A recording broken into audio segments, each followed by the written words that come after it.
Hello everyone, my name is Mary Roblin Bactus, and today I will be presenting and speaking to you about my philosophy analysis on Pestalozzi's impact on education then and now. So who is Pestalozzi?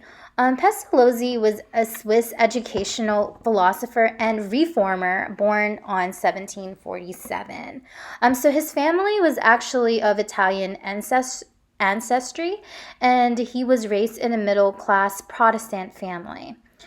He actually had a huge belief and advocacy towards young children's education, especially those who were poor, underserved, and in lower class. So during this time, in around 1700s, many of the philosophers were actually geared towards giving education towards the elite upper class.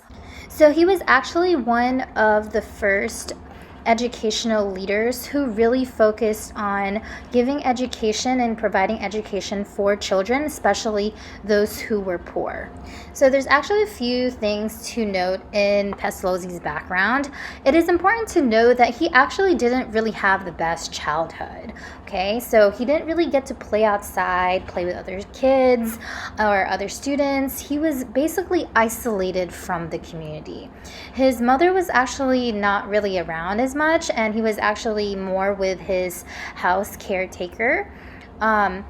Later on, he then claimed that his grandfather actually influenced him a lot, because back then they used to drive around and travel to the neighborhoods with the poorest kids, and they would actually try and visit them and educate those poor children.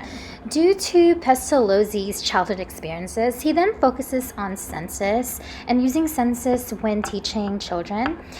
He has a famous formula of head, heart, and hand, and this is actually a major concept in education because his educational work is based off of this.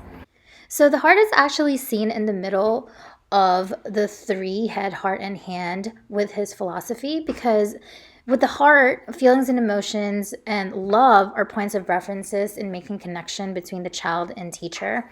When you get the children's trust already, it is easier to actually teach them, as you already have and have formed relationships with them. They are more open to understanding the lesson at hand, and they're more willing to listen to the teacher's advice if need be. Pestalozzi also put an emphasis on maternal love. Since he actually didn't receive much love from his mother growing up, he wanted to note how important a mother's love and care for a child, as it impacts his or her cognitive skills.